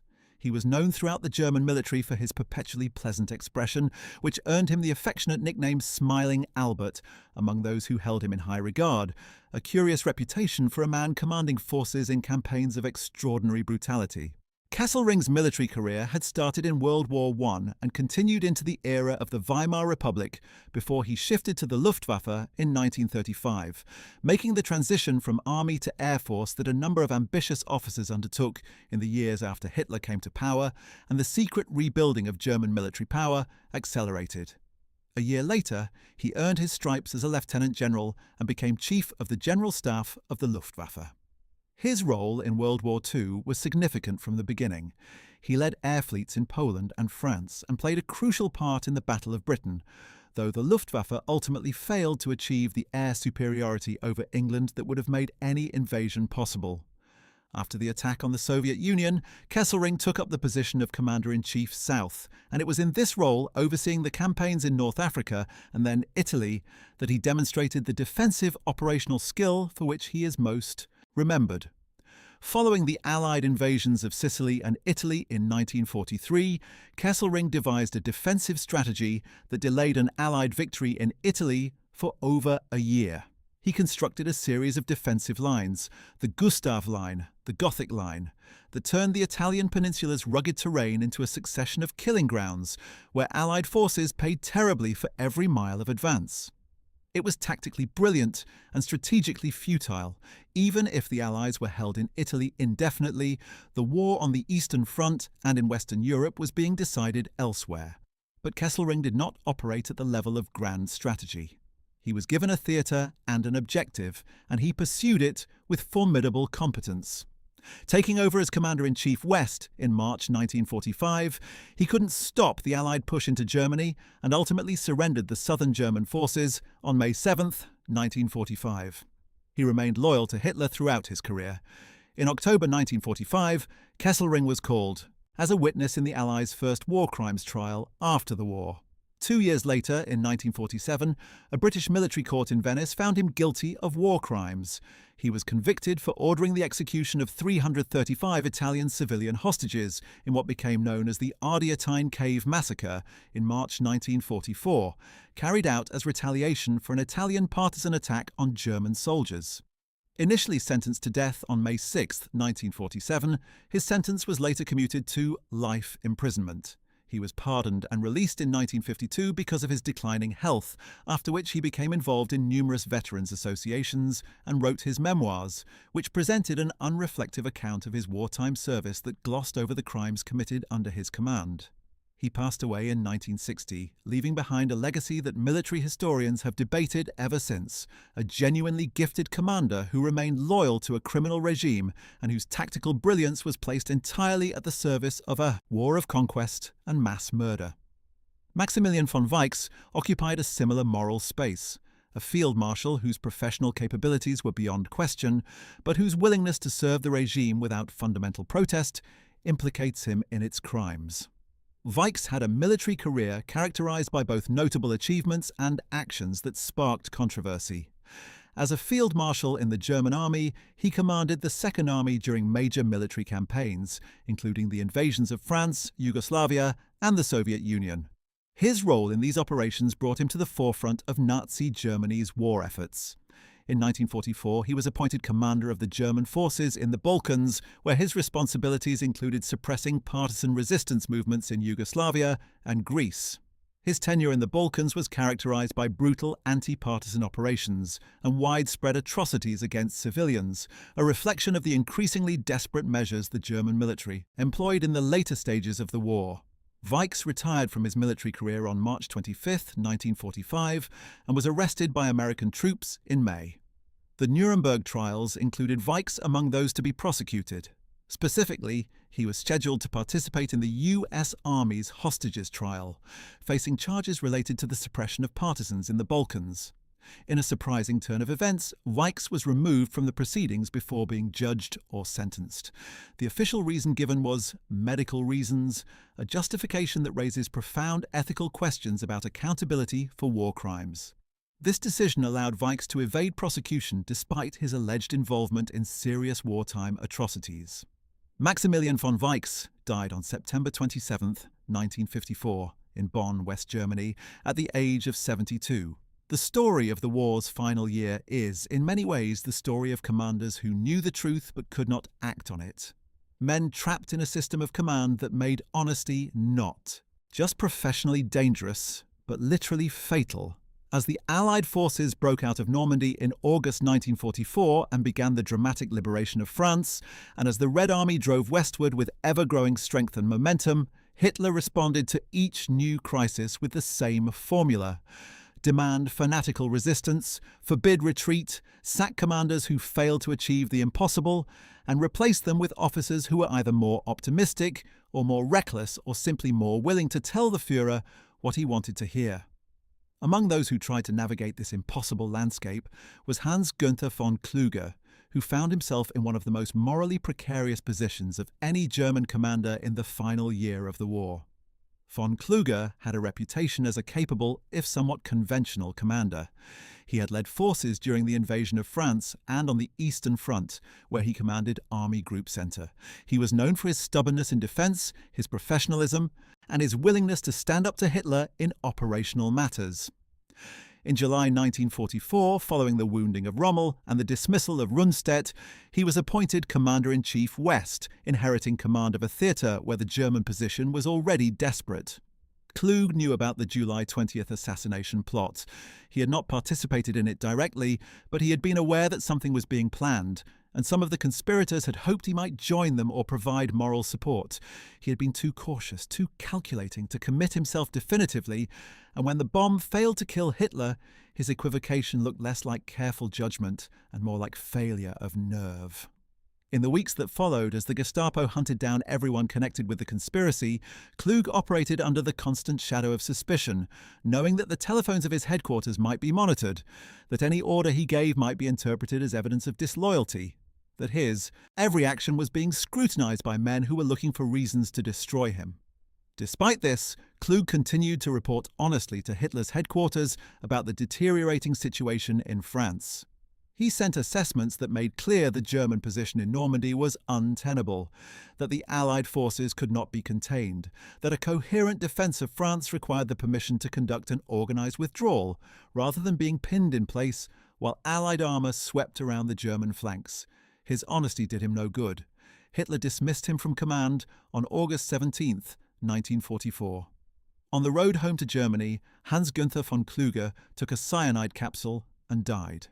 He left behind a letter to Hitler explaining that he had always been loyal, that he had tried to do his duty, and that he hoped Germany would ultimately find a way to end the war before everything was destroyed. It was a letter from a man who had found no way to reconcile the demands of his professional duty with the reality of serving a regime that had made honest counsel impossible and loyalty itself into a form of complicity. In the chaotic final months of the Third Reich, as Soviet forces crossed the borders of Germany itself and Allied armies drove eastward through the Rhineland and beyond, the question of who was still telling Hitler the truth about the military situation becomes almost academic. By early 1945, there was essentially no one left who could tell Hitler anything he did not want to hear and expect to keep his position for more than a few days. The last chief of staff, Guderian, had been dismissed in March. His successor, Hans Krebs, would end the war in the Führerbunker in Berlin, one of the tiny circle of men who remained with Hitler to the end. The field commanders were either dead, captured, in revolt, or hanging on in impossible positions, while Hitler, buried in his bunker beneath the Reich Chancellery, issued orders to armies that no longer existed, or had ceased to function as military formations. But before reaching that final, nightmarish endgame, there are two more commanders whose stories must be told because they illuminate different aspects of the relationship between Germany's military leaders and the catastrophe they had helped to create. The first is Karl Dönitz, and the second is the man whose name has become almost synonymous with blind obedience to authority, Wilhelm Keitel. Karl Dönitz was a pivotal figure in naval history during World War II. He commanded the U-boat fleet of the Kriegsmarine, igniting a fierce battle in the depths of the Atlantic that came closer to strangling Britain's supply lines than any other German campaign. As he rose to the rank of Grand Admiral, succeeding Erich Raeder as Commander-in-Chief of the Navy in January 1943, Dönitz posed a formidable threat to the Allied naval forces. From 1939 to 1943, his U-boats dominated the Atlantic, but the tides of advantage shifted decisively in May 1943 when Allied convoy protection measures, improved anti-submarine technology, and the cracking of German naval codes combined to make U-boat operations catastrophically costly. In a single month, the Germans lost 41 submarines. Dönitz, who had sent hundreds of U-boat crews to their deaths with the grim arithmetic of naval attrition, privately acknowledged to his staff that the Battle of the Atlantic had been lost. But he did not say this to Hitler. He continued the campaign at reduced effectiveness, watching his crews die in submarines that were increasingly outmatched by Allied technology and tactics. Dönitz's relationship with Hitler was distinctive in that it was one of the few among senior commanders that remained fundamentally loyal right to the end. He was not a conspirator. He did not try to tell Hitler the war was lost in any meaningful sense. He simply continued to do his job, to squeeze whatever remaining effectiveness he could from his forces, and to maintain his personal and professional loyalty to a regime that was visibly disintegrating around him. When Hitler's testament named Dönitz as his successor, a designation that stunned almost everyone, including Dönitz himself, it was perhaps the ultimate expression of how Hitler saw loyalty, not as a quality of judgment or honesty, but of unconditional service. After Hitler's demise, Dönitz succeeded him as head of state in what briefly became known as the Flensburg government. In a momentous turn of events, he directed the signing of Germany's unconditional surrender, effectively marking the end of the war in Europe. Dönitz continued to serve as the President of Germany and the Supreme Commander of the Armed Forces until the dissolution of his cabinet by the Allied powers. Notably, Dönitz's controversial affiliation with the Nazi Party and his unwavering support for Hitler cast a dark shadow over his legacy. Tried as a primary war criminal at the Nuremberg trials, he faced charges of conspiracy to commit crimes against peace, war crimes, and crimes against humanity. While acquitted of crimes against humanity, he was found guilty of the other charges and served a 10-year sentence in Berlin's Spandau prison. After his release in 1956, Dönitz relocated to a small town near Hamburg. A few years later, in 1958, he published his autobiography, Memoirs 10 Years and 20 Days, passionately claiming that he had no knowledge of Hitler's crimes. Dönitz passed away in 1980 after a prolonged illness, living long enough to see the Germany he had served transformed into a prosperous democracy. Though whether he ever genuinely confronted his own responsibility for the catastrophe he had helped to enable is something his memoirs, with their careful self-justifications, leave open to serious doubt. And then there was Wilhelm Keitel, and it is with Keitel that we confront perhaps the most troubling question raised by the entire story of Hitler's generals. What happens to a man who removes all inner resistance and becomes the perfect instrument of another's will? Wilhelm Keitel was one of Adolf Hitler's closest and most loyal associates. He played a crucial role in directing the military operations of the Third Reich during the war, serving as the chief of Hitler's personal military staff. Keitel's military career during World War I mostly involved staff officer and administrative roles in the Weimar Republic. He gained promotion to Major General in 1933 and took command of an infantry division in 1934. It was during this time that Keitel developed a strong admiration for Hitler. From 1935 to 1938, Hitler removed several generals he considered disloyal and restructured the German High Command. Keitel's involvement in devising a consolidated command structure caught Hitler's attention, leading to his appointment as its leader in 1938, a position he held until the end of World War II. Within the German officer corps, Keitel was known by a nickname that expressed the contempt in which many of his colleagues held him, Lackeitel, a pun combining his name with the German word Lakai, meaning lackey. It was not an affectionate nickname. It was an expression of the professional soldier's disdain for a man who had traded his professional judgment for personal access to power. Keitel knew what was being said about him. He was not unintelligent, but he had made a choice, consciously or not, to define his role as execution rather than assessment, to implement Hitler's orders rather than to question whether those orders were wise or moral or even achievable. Every time a senior general came to him with concerns about a Hitler order and asked him to convey those concerns to the Führer, Keitel would listen and then do nothing. Or worse, he would carry the commander's doubts back to Hitler in a form that made them sound like defeatism or insubordination, protecting his own position at the expense of the officer who had trusted him. Following his promotion, Keitel played a significant role in bringing Austria and Czechoslovakia under Nazi control. He also participated in planning the 1939 attack on Poland, which marked the beginning of World War II. In 1940, he outlined the terms of surrender to the French government. After Hitler promoted him to Field Marshal that same year, Keitel quickly began planning the invasion of the Soviet Union. Despite being present at Hitler's field headquarters during the July 20th bombing, Keitel escaped unharmed. He led the operations to regain control over the conspirators and served on the court of honor that effectively expelled many of them from the German military, ensuring their conviction and death sentence by a civilian court. This was perhaps the nadir of Keitel's career, acting as the instrument by which his own colleagues, men who had tried to remove a genocidal dictator from power, were stripped of their military status and delivered to execution. Keitel was captured by the British in May 1945 and subsequently indicted for war crimes by the International Military Tribunal in August of the same year. During his trial in Nuremberg, alongside other top Nazi officials, Keitel's war planning activities were presented as evidence of crimes against peace, and the orders he issued during the Russian offensive were characterized as war crimes against civilians. Unlike most defendants, Keitel accepted responsibility for his actions, acknowledging that he was responsible for all outcomes resulting from his signed orders. In October 1946, he was found guilty of the charges and sentenced to death. Despite his request for execution by a military firing squad, a last assertion of his status as a soldier, Keitel was hanged on October 16, 1946, in Nuremberg. His final words were a profession of his love for Germany.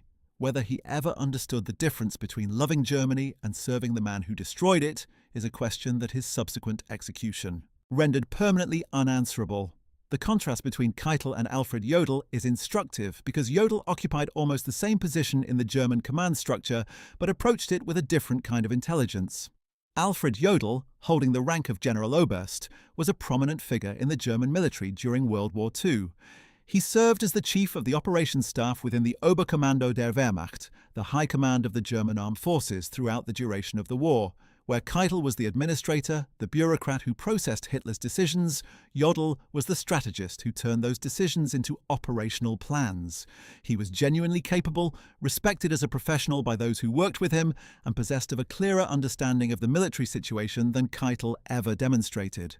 Yet Jodl, too, ultimately failed to use whatever moral courage he possessed to challenge the catastrophic direction of the war. He was present. At every major strategic conference, he listened to Hitler's impossible demands. He watched the maps show Germany's position deteriorating month by month, and he prepared the operational orders that sent men into hopeless battles, that stripped reserves from critical sectors to reinforce Hitler's obsessions, that maintained the fiction of imminent victory when every professional assessment indicated otherwise. He did occasionally push back. There are records of arguments between Jodl and Hitler, heated exchanges in which Jodl tried to make the Führer understand the military realities. But these moments of resistance were always ultimately overwhelmed by Hitler's force of personality and Jodl's own inability to break fully with the system he had served for so long. Jodl was apprehended by British soldiers on 23 May 1945, alongside the rest of Admiral Dönitz's Flensburg government.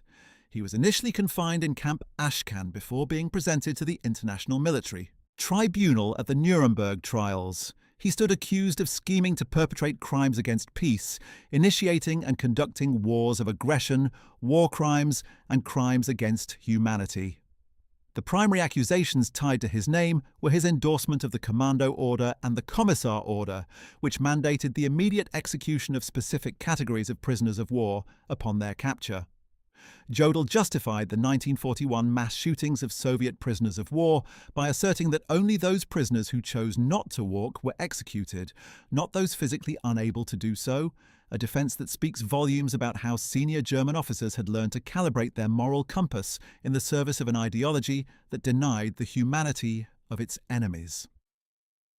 Jodl faced numerous accusations during his trial, including illegal deportation and facilitating executions, buttressed by his documented order to relocate Danish citizens, Jewish individuals included, to Nazi-operated concentration camps.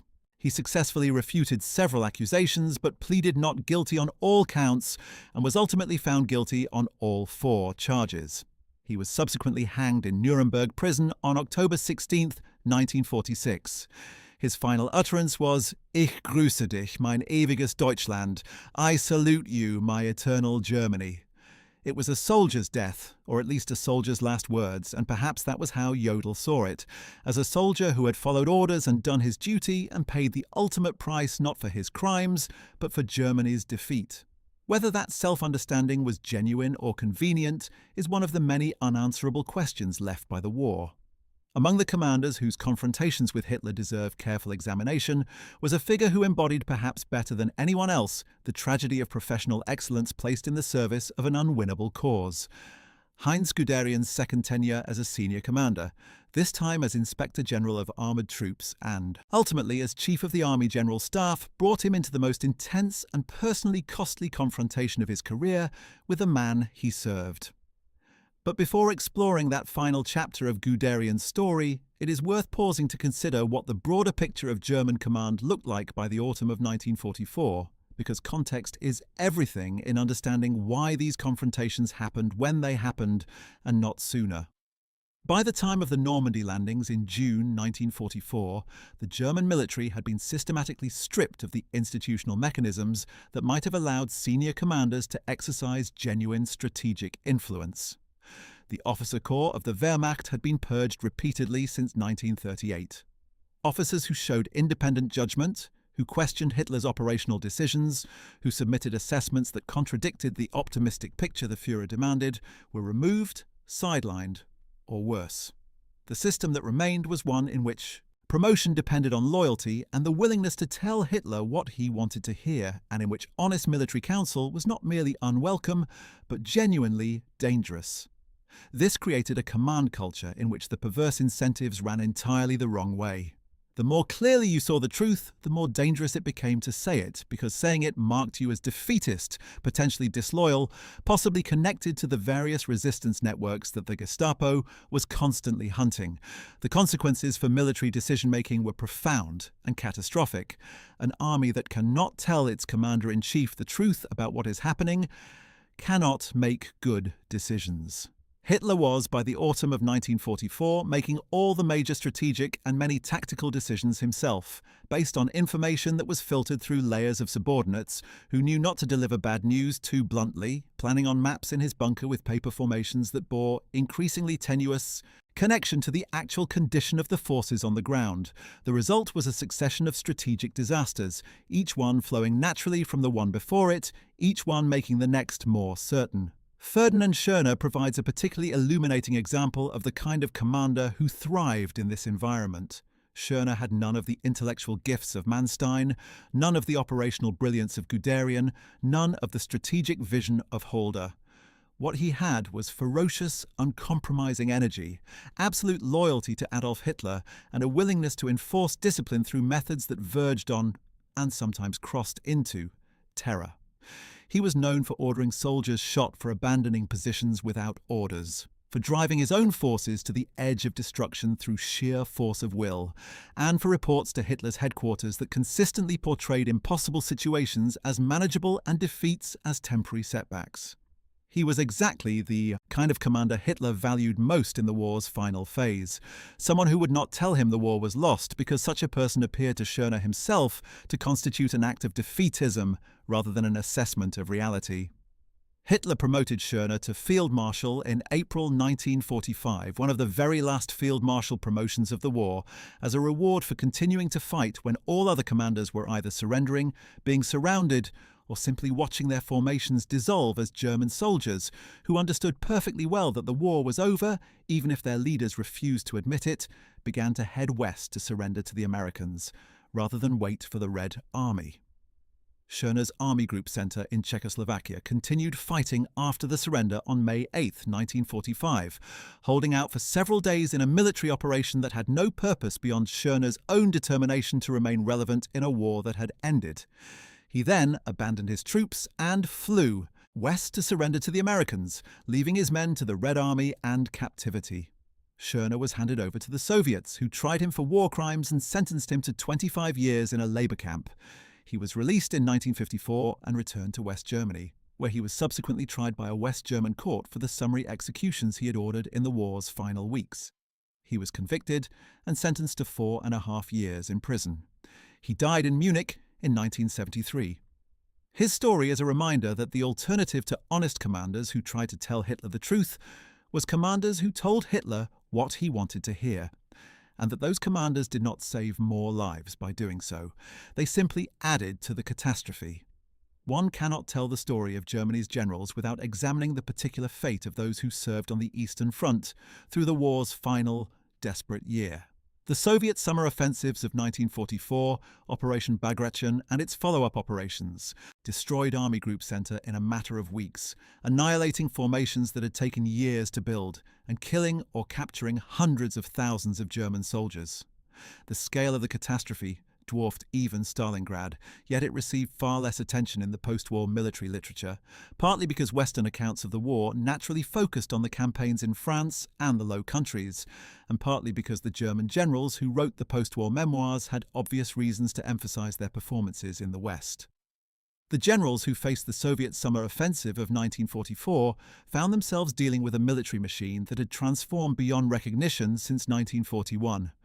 The Red Army that Kleist had described as first-class warriors from the war's opening had become something even more formidable, a mass army equipped with modern weapons, supported by a logistics system that the Soviets had built from the ground up with American Lend-Lease materials, commanded by officers who had learned from 3 years of the most intense warfare in human history, and led at the strategic level by commanders like Georgy Zhukov and Alexander Vasilevsky, who were the equals of any general the war produced.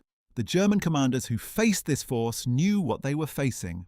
Their reports to Hitler's headquarters made that clear, and Hitler's response was, as always, to demand that ground be held that could not be held, to deny the scale of the losses being suffered, and to promise relief that could not be delivered. Ernst Busch was one of the commanders who bore the brunt of Operation Bagration.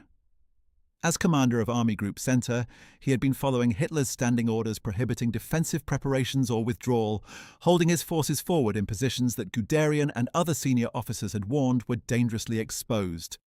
When the Soviet offensive fell on his command in June 1944, the result was catastrophic. Army Group Center essentially ceased to exist as a coherent fighting force within weeks. Busch was relieved of command on June 28, 1944, replaced by Walter Model. He survived the war, was captured by British forces, and died in British captivity on July 17, 1945, before he could be tried.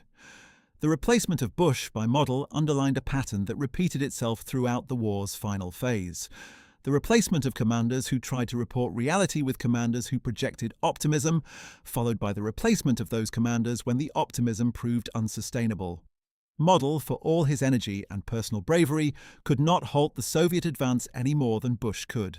He could slow it in places and stabilize it temporarily, but the fundamental mathematics of the situation, the resources available to the Red Army versus those available to the Wehrmacht, meant that the outcome was not in doubt.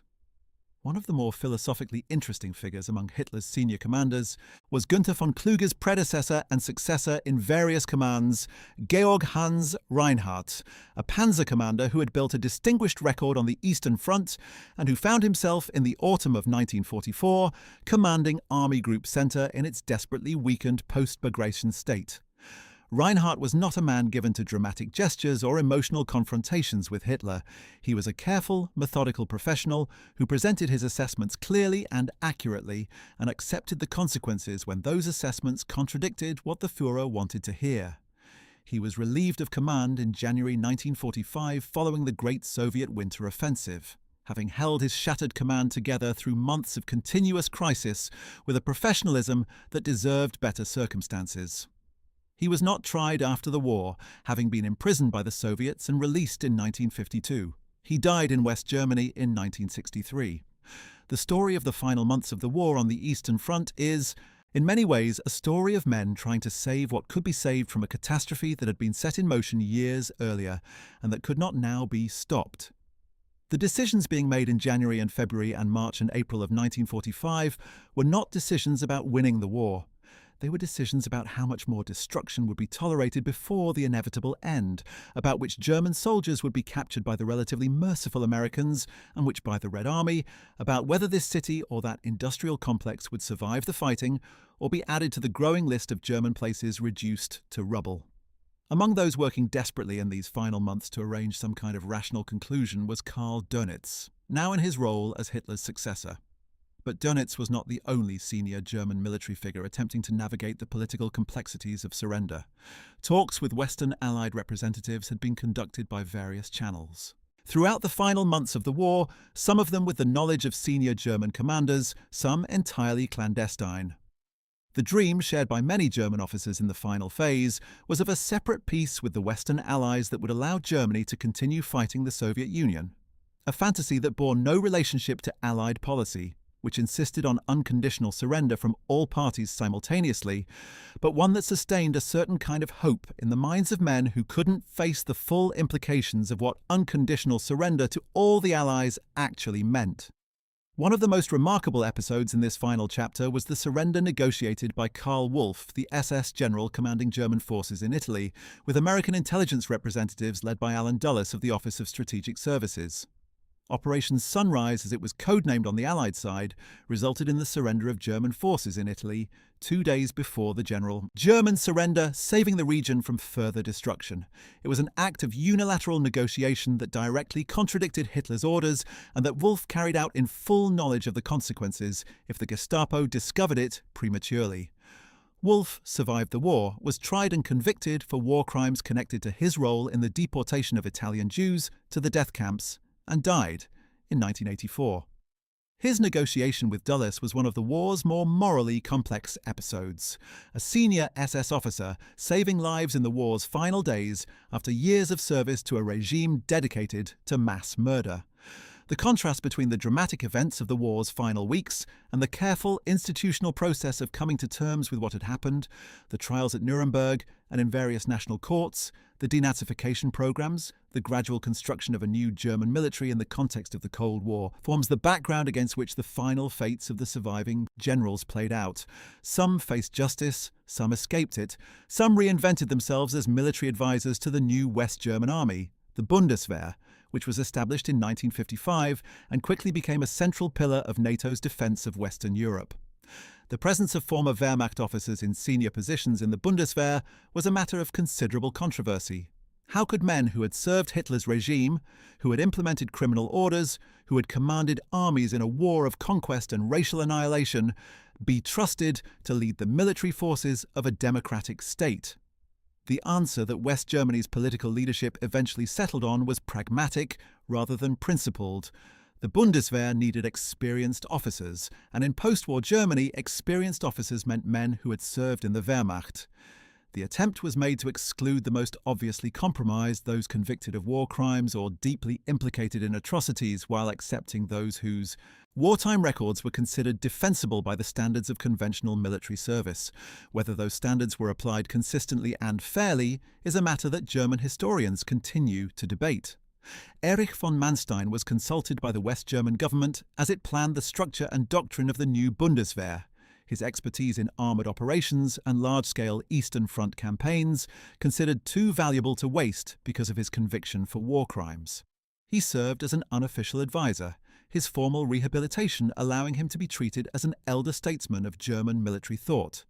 Other surviving generals found similar roles, writing their memoirs, teaching, lecturing, contributing to the institutional memory of a new army that was trying to learn from the catastrophic failures of its predecessor. The memoirs themselves are a fascinating body of literature. Almost without exception, they share certain characteristics, a consistent emphasis on the professional excellence of the German military at the operational and tactical levels, an attribution of Germany's defeat to Hitler's interference in military decisions, a tendency to minimize or ignore the criminal dimensions of the war the authors had participated in, and a persistent self-portrayal as honorable soldiers caught in impossible circumstances who did their professional duty as best they could. The memoirs of Manstein, Guderian, Kesselring and others became influential not just in Germany but internationally, shaping how a generation of Western military historians and professionals understood the German military of the Second World War. It took decades, in some cases until the 1990s and beyond, for the historical profession to mount a sustained challenge to the narrative these memoirs promoted. The Wehrmacht Crimes Exhibition, which toured Germany in the 1990s and early 2000s, was a watershed moment, a public confrontation with evidence of systematic German army participation in war crimes that had been obscured by post-war myth-making and the self-serving accounts of surviving commanders. The exhibition provoked intense controversy, challenged comfortable national narratives, and forced a reckoning that the Nuremberg trials, for all their importance, had not fully achieved.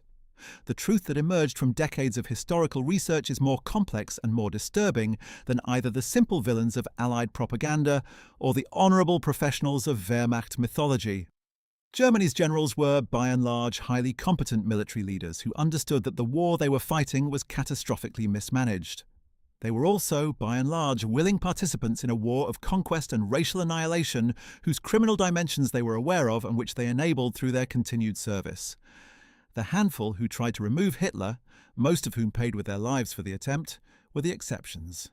That proved the rule. Most of Germany's senior commanders chose to keep serving, keep following orders, keep telling themselves that their professional duty required it, until there was nothing left to serve. The night Hitler's generals finally told him the war was lost was, in the end, a revelation that came too late, too partially, and with too little consequence to change anything. By the time Hitler acknowledged it himself in that bunker conference of April 22, 1945, with Soviet artillery audible overhead and the Red Army weeks from the final encirclement of Berlin, the acknowledgement was an epitaph rather than a turning point. The men who had tried to say it earlier, Halder in 1942, Rommel in 1944, Guderian in 1945, had been right, and they had paid the professional and sometimes personal price for being right. And the men who had continued to promise victory when it was impossible, who had told Hitler what he wanted to hear rather than what he needed to know, bore a share of responsibility for every day of fighting and every life lost after the moment when an honest assessment of the situation would have made clear that the war could not be won. This is not a comfortable history. It does not offer the satisfactions of clear heroes and obvious villains. It presents something harder and more demanding. A picture of intelligent, capable human beings in an impossible situation, making choices that ranged from genuine moral courage to complete moral abdication, and living or not living with the consequences of those choices. The tragedy of Hitler's generals is not that they were monsters. Most of them were not. The tragedy is that they were not, and that it made no difference to the outcome. But there were commanders who chose a different path, and their stories deserve to be told alongside those of the loyalists and the compromisers, and the men who were simply swept along by the current of events. There were officers who looked at the situation in 1944 and 1945 and decided that loyalty to Germany required them to act against Hitler rather than in his service. The July 20th, 1944 assassination attempt was the most dramatic and consequential of these acts, and while its organizers and perpetrators are more famous than many of the field commanders discussed in this video, the plot could not have been planned or nearly executed without the participation, or at least the tacit awareness, of a significant portion of the professional officer corps. The leader of the assassination attempt, Colonel Klaus von Stauffenberg, was a severely wounded veteran of the North Africa campaign who had lost his right hand, 2 fingers of his left hand, and his left eye to an Allied air attack in Tunisia in 1943. He was a brilliant staff officer, deeply religious, increasingly appalled by what he saw of Nazi crimes during his service on the Eastern Front, and utterly convinced that Germany's salvation required Hitler's removal. His co-conspirators included figures from every level of the army, retired field marshals who had been dismissed by Hitler and sat watching the catastrophe unfold, active commanders who passed information and resources to the conspirators, staff officers who drafted the plans for seizing control of the government once Hitler was dead, and a significant network of individuals in occupied countries and German-controlled territories who were prepared to act the moment word came that the bomb had killed its target. The bomb did not kill Hitler. Stauffenberg had placed his briefcase containing the explosive device under the conference table at the Führerhauptquartier Wolfschanze on July 20th, 1944, and left the room on a pretext just before it detonated. The explosion killed 4 people and injured many others, but Hitler, protected by the heavy conference table when the briefcase was moved to a slightly different position, survived with relatively minor injuries. By evening, he was on the telephone reassuring Mussolini that Providence had saved him. By nightfall, the conspiracy was collapsing as communications failed and key participants hesitated or were arrested.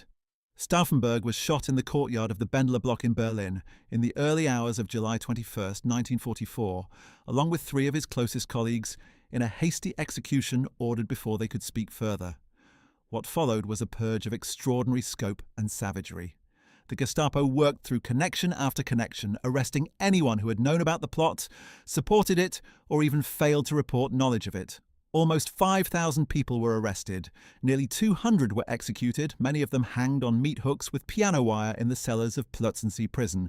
The executions filmed on Hitler's orders so he could watch them in the evenings. Field Marshal Erwin von Witzleben, who had been designated as Supreme Commander of the Wehrmacht in the post-Hitler government, was hanged, in this way in August 1944. General Erich Höppner, dismissed by Hitler in 1941 and a key member of the conspiracy, met the same fate.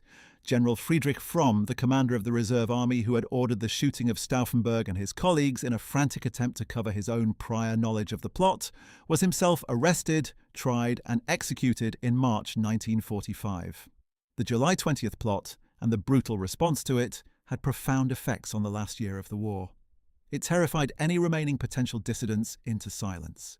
It gave Hitler what he wanted, a complete monopoly on strategic decisions, with every surviving senior commander aware that the price of independent judgment was death. It also deepened the Führer's paranoia to an almost pathological degree, leading him to surround himself with yes men and to distrust the professional assessments of anyone who had ever served in the traditional officer corps. The result, in military terms, was catastrophic. A command system in which honest information could not reach the top, in which no commander dared to report failures or recommend retreats, in which the gap between the fantasy of Hitler's orders and the reality of the battlefield grew wider with every passing week. Among the commanders who served in these final impossible months was Walter Model, a man who had built his reputation as what the German press called the Führer's fireman, the general who was sent into situations where everything was collapsing and somehow managed, through ferocious personal energy and an almost fanatical insistence on aggressive action, to stabilize the line at least temporarily. Model had served on the Eastern Front throughout the war's middle years, repeatedly being given command of desperate situations and repeatedly finding ways to hold on longer than anyone thought possible. He was not a man who told Hitler uncomfortable truths. He was a man who told Hitler that resistance was always possible, that the situation could always be retrieved, that with sufficient determination and sacrifice, German forces could prevail against any odds. This was what Hitler wanted to hear, and it made Model one of the few senior commanders who remained in Hitler's favour through the final year of the war. But even Model eventually reached his limit. In the autumn of 1944, following the failure of the Ardennes offensive, Hitler's last great gamble in the West, the Battle of the Bulge, Model's Army Group B was surrounded in the Ruhr industrial region as Allied forces encircled it in April 1945. More than 300,000 German soldiers were trapped in what became known as the Ruhr Pocket. Model refused to surrender. He dissolved Army Group B rather than hand its soldiers over as prisoners, telling them they could make their own way home or surrender individually as they saw fit. He himself, unwilling to face capture and trial as an accused war criminal, walked into a forest near Duisburg on April 21, 1945, and shot himself. He was 54 years old. It was, in its way, the most honest statement Model had ever made about the war. A declaration that there was nothing left to fight for and no good outcome to hope for, communicated in the only language that remained available to him. The final weeks of the Third Reich produced scenes of almost surreal disconnection from reality, as Hitler, surrounded by a shrinking circle of loyalists in his bunker beneath the Reich Chancellery in Berlin, continued to issue orders to formations that had ceased to exist, talk about relief armies that were not coming, and promise that the war could still be won. The officers and staff members who remained with him in those final days were witnesses to a mental and physical collapse of extraordinary proportions. The Hitler of April 1945 was barely recognizable as the dynamic, forceful figure who had dominated European politics a decade earlier. He shook uncontrollably. He alternated between explosive rages and long periods of apparent stupor. He lived entirely underground, losing track of day and night, conducting conferences at all hours on the movements of ghost armies across maps that bore no relationship to the actual situation on the ground. General Hans Krebs, who had replaced the dismissed Guderian as chief of the Army General Staff, tried to present the actual military situation as clearly as he could, while remaining within the narrow parameters of what Hitler could hear. It was an impossible task. When Soviet forces launched their final assault on Berlin on April 16, 1945, Krebs prepared briefings that tried to convey the scale of what was coming, that tried to make Hitler understand that the city could not be defended, that the encirclement was inevitable, that the 3 million civilians in Berlin would face the consequences of fighting that their city's infrastructure and remaining garrison could not resist. Hitler's response was to call for maximum resistance, to promise reinforcements that did not exist, to accuse his commanders of cowardice and treachery when their forces could not hold against an army that had grown, in the years since 1941, from a battered, desperately improvised defensive force into the most battle-hardened military organization on Earth. As Soviet forces fought their way through the streets of Berlin in the last days of April 1945, converging on the government district and the bunker where Hitler waited, there was one final, extraordinary attempt to make the Führer confront reality. On April 22, 1945, Hitler held what turned out to be one of his last major military conferences. When told that the SS Panzer Corps he had ordered to relieve Berlin had failed to attack as ordered, Hitler erupted in the most violent and prolonged of all the rages his staff had ever witnessed. For 3 hours he screamed about treachery, cowardice and betrayal. He accused everyone around him of failing him, and then, suddenly, the rage collapsed into something else. An acknowledgement, spoken aloud for the first time in the presence of witnesses, that the war was lost. "The war is lost," Hitler said. He had finally said it, not in the measured, professionally worded assessments of Holder or Manstein or Guderian, not in the frustrated outburst of Rundstedt, not in the anguished letter of Klug, but in the bunker, surrounded by the ruins of everything he had built, with Soviet artillery audible above him and no relief in sight. Hitler said the words that his generals had been trying to say for years. The war was lost. What had taken so many good minds, so much professional courage, so many careers and lives, and ultimately an almost incomprehensible scale of human suffering to communicate, Hitler finally acknowledged in those 3 words, but acknowledging it did not change anything. It did not lead to a negotiated peace that might have saved millions of lives. It did not produce a decision to stop the fighting and preserve what remained of Germany's cities and civilian population from further destruction. It produced instead a declaration that Hitler would stay in Berlin, fight to the last and die there, and that Germany's fate was ultimately the German people's fault for being unworthy of the great struggle he had led them in. The megalomania that had driven him to launch the war in the first place was intact even in the moment of final defeat. If Germany lost, it was not because the war had been conceived in madness and prosecuted with criminal disregard for human life. It was because the German people had failed him. On April 30th, 1945, with Soviet soldiers fighting through the streets above him and the sound of battle echoing down into his underground rooms, Adolf Hitler shot himself. Eva Braun, whom he had married the day before, took cyanide. Their bodies were carried into the Chancellery garden, doused with petrol, and burned. The Third Reich, which Hitler had promised would last 1,000 years, survived him by 1 week, ending in unconditional surrender on May 8, 1945. And what became of the men who had tried across those years of catastrophe to tell him the truth? We have followed many of them through their post-war fates, the trials, the prison sentences, the deaths in captivity, the quiet retirements. But there is something worth saying about the broader picture they present when taken together. These were not simple villains or simple victims.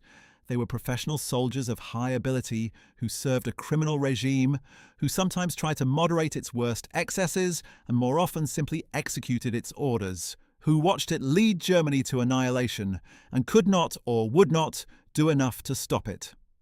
Some of them faced justice, some evaded it, some died before it could reach them. A few spent their later years genuinely grappling with what they had done and what they had failed to do. Others wrote memoirs that shifted blame and avoided accountability, wrapping their collaboration in the language of duty and the argument that military professionalism required obedience to civilian authority, even when that authority was Adolf Hitler. The argument deserves examination because it is not entirely without merit.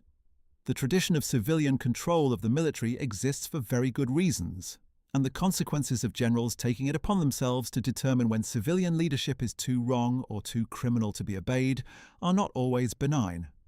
But the tradition of civilian control of the military assumes a civilian government that is legitimate, that operates within a legal framework, that does not issue orders for mass murder and racial extermination. Germany's generals found themselves serving a regime that had destroyed the legal order they had sworn to protect and replaced it with the arbitrary will of a single man who was leading their country to destruction. The question of what they should have done, what they were morally obligated to do, remains one of the central moral questions of the 20th century. General Erich von Manstein, in his memoirs Lost Victories, argued that the German defeat was entirely the result of Hitler's interference in military matters, that had the professional generals been given a free hand, Germany could have conducted the war in the East in a way that avoided the catastrophic losses that eventually destroyed the Wehrmacht. It is an argument that military historians have examined exhaustively and found seriously incomplete. Even the most brilliant conceivable German operational strategy in the East could not have overcome the fundamental imbalances of the war. The overwhelming Allied advantage in industrial production, the growing Soviet military capability, the absolute impossibility of sustaining a war of conquest against opponents who would simply keep fighting until the invaders were driven out. But there is a different version of there. The what if generals had prevailed argument that deserves more serious consideration. What if the senior German commanders, as early as 1942 or 1943, had found the collective courage to tell Hitler not just that this battle or that campaign was failing, but that the entire war was unwinnable and that Germany's survival required ending it on the best available terms as quickly as possible? What if the generals had forced the confrontation as a group, threatening to lay down their commands unless the Führer accepted a negotiated settlement?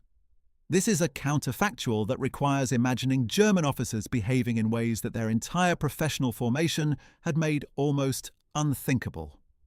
But it is not entirely impossible to imagine, and the scale of the catastrophe that their failure to act in this way ultimately produced, and perhaps 60 million dead across the entire conflict, Germany's cities reduced to rubble, its eastern territories permanently lost, its people traumatized, for generations, gives the thought experiment a weight that cannot be dismissed. General Franz Halder, in his post-war writings and in his extensive cooperation with Allied military historians, came closer than almost any other surviving German general to a genuine reckoning with these questions. He did not excuse himself, though he tried to explain the constraints he had operated under. He acknowledged that there had been moments when collective resistance might have been possible and that it had not been attempted. He expressed something that in a professional soldier of his generation was almost unprecedented: regret, not just for specific decisions or failures, but for the entire enterprise of which he had been a part. Kurt Seitzler, who had replaced Halder as chief of the Army General Staff and who had himself eventually been driven to a breakdown by the impossibility of his position, spent much of his post-war life in silence, refusing to speak publicly about his wartime experience. He was not tried at Nuremberg. He died in 1963 in a retirement that was marked by what those who knew him described as a profound and settled melancholy. And then there were those who never came home at all. The hundreds of thousands of German soldiers who died on the Eastern Front in battles that served no strategic purpose because their commanders were forbidden to retreat. The survivors of Stalingrad who spent years in Soviet captivity. The crews of U-boats that went to the bottom of the Atlantic in a campaign that their admiral knew had already been lost. The soldiers killed in the Ruhr Pocket and the Berlin Street fighting in April 1945, dying in a war that every professional soldier knew had been lost months or years before. Their deaths were the ultimate cost of the failure of Germany's generals to tell Hitler the truth when it might still have mattered, and to act on that truth when telling it alone was not enough. Field Marshal Erich von Manstein died on June 10, 1973, at the age of 85, in Irschenhausen in Bavaria. He was given a military funeral with full honours by the Bundeswehr, the new West German army. It was a decision that generated controversy, because Manstein's trial had found him guilty of serious war crimes, and the men who came to pay their respects at his graveside included veterans who had served under him and academics who argued about his legacy. He remains, in the military history literature, simultaneously one of the most admired and most debated commanders of the Second World War. A man of genuine genius placed in the service of a criminal enterprise whose technical brilliance cannot be separated from the moral framework, or moral failure, that gave it context. The night Hitler's generals finally told him the war was lost was not a single night. It was spread across years, across hundreds of meetings and memoranda and confrontations and dismissals. It was Brauchich's silent impotence in December 1941. It was Halder's meticulously documented despair in the autumn of 1942. It was Rundstedt's 4 brutal words in July 1944. It was Rommel's appeal in June 1944 and his coerced suicide in October of the same year. It was Manstein's repeated operational masterpieces in the service of a strategy he knew was doomed. It was Guderian screaming across the conference table in January 1945. It was Paulus's radio messages from the Stalingrad pocket asking for the permission to break out that never came. It was Klug's suicide note on a road in northern France. It was Krebs's carefully worded briefings in the bunker as Soviet shells fell overhead. All of them, in their different ways, tried to tell Hitler the truth. None of them were able to make him hear it in a way that changed anything. And the Germany they served and the Europe they helped to destroy paid the price for that failure in a currency of suffering almost too vast to comprehend. The story of Hitler's generals is not a story of simple heroes and villains, though it contains elements of both. It is a story about the limits of professional courage in the face of absolute authority. It is a story about what happens when the structures that are supposed to translate military capability into political ends are corrupted beyond repair.